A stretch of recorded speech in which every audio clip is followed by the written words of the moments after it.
The Kashmiri freedom movement is one of the oldest freedom struggles in South Asia. It is also the world's most militarized zone. More than 1 million soldiers of Indian Army and paramilitary forces are trying to curb a freedom struggle which dates back to the 1930s. 1947 was year of independence for both India and Pakistan, but for Kashmiris, it was a year in which only masters were changed. The scenic Kashmir Valley, Ladakh and Jammu have been a territorial dispute between Pakistan and India for the past 71 years.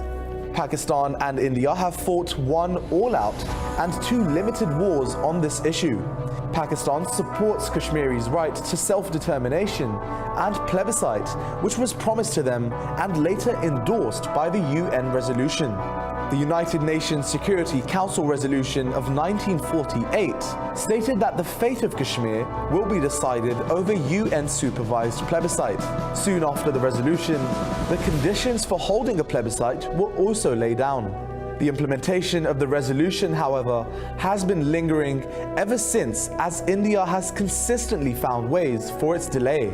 Indian Prime Minister Jawaharlal Nehru stated in the Indian Parliament on June 26, 1952, that he fully supported plebiscite for Kashmiris, although his efforts never came to fruition. Our pledge to the people of Kashmir, if you like, the people of this world, that this matter could be affirmed or cancelled by the people of Kashmir according to their wishes. We do not wish to win people against their will with the help of armed force, and if the people want to part company with us, they may go their own way and we shall go ours. As opposed to what Nehru said, Kashmir was formally incorporated into the Indian Union in 1957. It was granted a special status under Article 370 of India's constitution. After that, India refused what it had committed internationally and started calling Kashmir its integral part.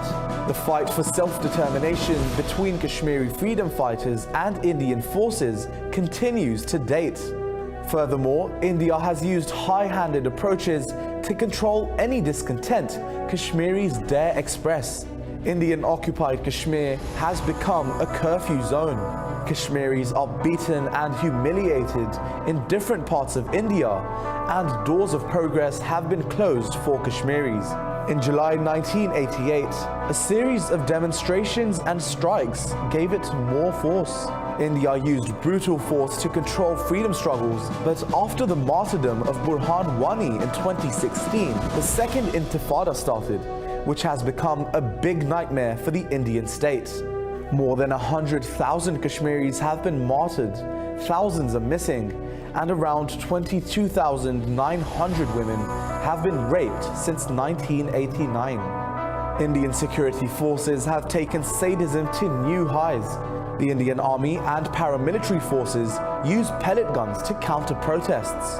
These pellet rounds are fired aiming at faces, and as a result, hundreds of Kashmiris have lost their eyes. Meanwhile, the world largely remains silent on the issue of resolving Kashmir's fate. Unless the global community steps up and makes serious efforts, Kashmir will continue to bleed and will remain a big question mark on the civilized world's silence on the Kashmir issue. Well, now to talk more on this, we are joined by Defence Analyst Major General Retired Ijaz Avan from Islamabad. Thank you very much, sir. Now, Mr. Avan, a number of watchdogs has asked New Delhi to halt its oppressive activities in occupied Kashmir, even with this international hue and cry. Why the situation has not been normalized yet in the valley?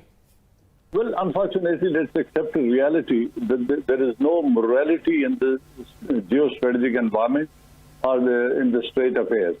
Unfortunately, the larger countries who can affect the policies of the smaller states, or who can ensure implementation of UN resolutions in the light and spirit, those countries have been very indifferent to the issue of Kashmir, and the desired pressure or desired urge has not been displayed by those states. I'm talking of Permanent Five, and in particular the United States of America and the United Kingdom. Fortunately, India has not been condemned as it should have been.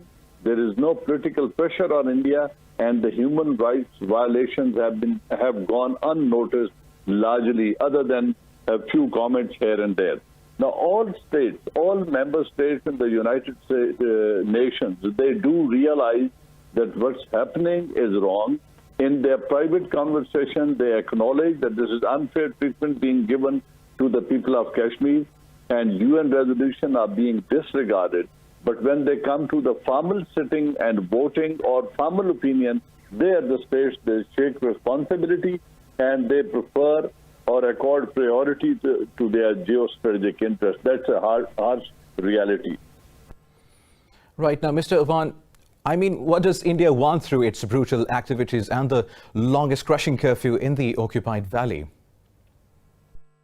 But unfortunately, India wants to suppress and wants to force the people of Kashmir to accept them being part of India, and they are pressurizing Kashmiris and brutalizing the people of Kashmir to accept this harsh treatment being given by India and forego their right for plebiscite or forego their right of self-determination as enshrined in the UN resolution.